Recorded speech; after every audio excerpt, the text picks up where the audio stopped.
കേരളത്തിലെ പോലീസ് സേന അതിൻ്റെ പ്രവർത്തനം വളരെ വ്യക്തതയോടുകൂടി പരിശോധിച്ചാൽ ഇന്ത്യയിലെ മികച്ച പോലീസ് സംവിധാനമാണ് കേരളത്തിൽ ഉള്ളത്. ഈ പോലീസ് സംവിധാനത്തിൻ്റെ ഭാഗമായിട്ടുള്ള ചില ആളുകൾക്ക് നേരെ നടത്തിയ കടന്നാക്രമവുമായിട്ട് ബന്ധപ്പെട്ടാണ് ഇടതുപക്ഷ ജനാധിപത്യ മുന്നണിയുടെ സ്വതന്ത്ര സ്ഥാനാർത്ഥിയായിട്ട് മത്സരിച്ച് ജയിച്ചു വന്ന MLA അൻവർ സംസാരിക്കുന്നത്. കേരള പോലീസ് അഴിമതി മുതൽ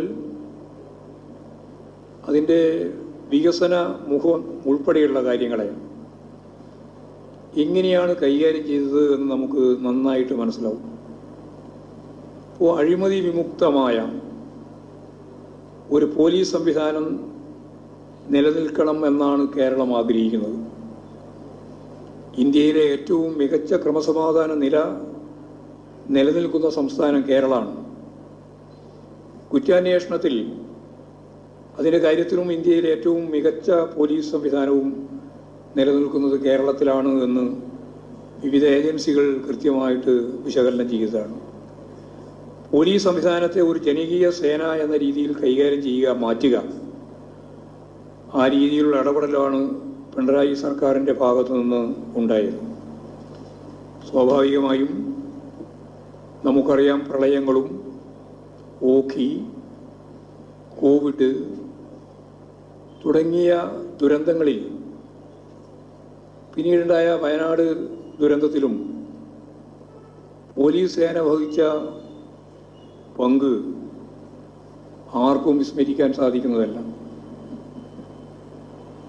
ഏറ്റവും ശക്തിയായിട്ട് പോലീസിനെ വിമർശിക്കുന്ന മാധ്യമങ്ങൾക്ക് പോലും ഈ ജനങ്ങളുടെ ജീവിത ദുരിതങ്ങളിൽ ഇടപെട്ട പോലീസ് മാത്രമല്ല, ഫയർഫോഴ്സ് ഉൾപ്പെടെയുള്ള വിഭാഗത്തെ തള്ളിപ്പറയാൻ സാധിക്കുന്ന ഒന്നല്ല.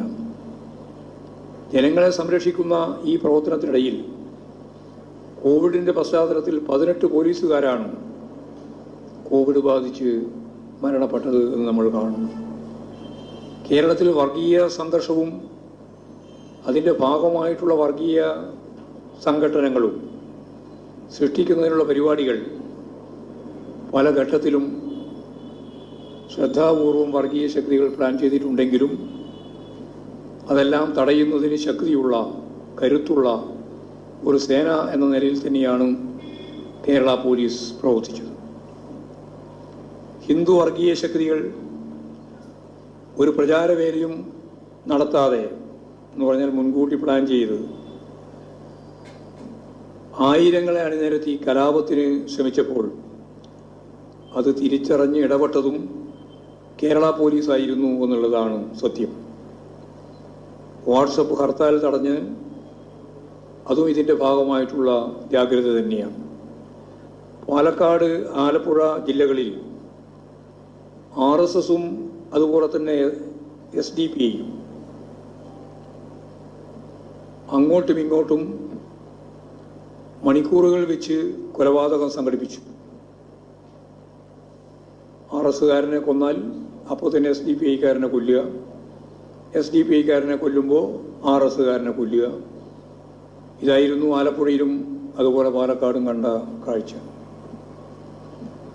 വളരെ ശക്തമത്തായ പാർട്ടി ഇടതുപക്ഷ സാന്നിധ്യവും ഇടപെടലും വർഗീയ ശക്തികൾക്കെതിരായിട്ട് ജാഗ്രത പുലർത്തേണ്ടുന്ന പോലീസിൻ്റെ എല്ലാ അർത്ഥത്തിലുമുള്ള ജാഗ്രതയും കൊണ്ടാണ് യഥാർത്ഥത്തിൽ ഒരു വർഗീയ കലാപത്തിലേക്ക് കത്തിപ്പാളുന്ന ഒരു വർഗീയ സംഘർഷത്തിലേക്ക് ഈ 2 ജില്ലയും പോകാതിരുന്നത് എന്നുള്ളത് സത്യം.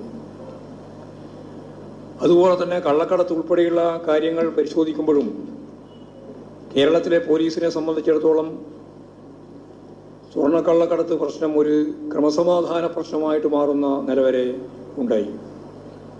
കരിപ്പൂർ വിമാനത്താവളത്തിൽ നിന്ന് സ്വർണ്ണക്കള്ളക്കടത്തുമായി ബന്ധപ്പെട്ട് അപകടത്തിൽ 5 പേരാണ് മരണപ്പെട്ടത്. കള്ളക്കടത്ത് എന്ന് പറയുമ്പോൾ 2 രീതിയിലാണ് കാണേണ്ടത്. ഒന്ന്, കരിപ്പൂർ വിമാനത്താവളത്തിൽ ഇറങ്ങി സ്വർണവുമായി പുറത്തു വരാനുള്ള സൗകര്യം യഥാർത്ഥത്തിൽ ഒന്നാമത്തെ കുറ്റവാളി അവിടെ കൈകാര്യം ചെയ്യേണ്ടുന്ന കേന്ദ്ര ഗവൺമെൻറ്റിൻ്റെ സംവിധാനം കസ്റ്റംസ്, ആ കസ്റ്റംസിൻ്റെ ഉന്നത ഉദ്യോഗസ്ഥൻ്റെ കൂടി പിന്തുണയോടുകൂടിയാണ് ഇത്തരത്തിലുള്ള സ്വർണം പുറത്തേക്ക് വരുന്നില്ല. എങ്ങനെയാണ് സ്വർണം പുറത്തേക്ക് വരിക? സ്വർണം പുറത്തേക്ക് വരുമ്പോൾ തീർച്ചയായിട്ടും പോലീസിന് ആ സ്വർണം പിടിച്ചെടുക്കാൻ സാധിക്കുന്നതാണ്.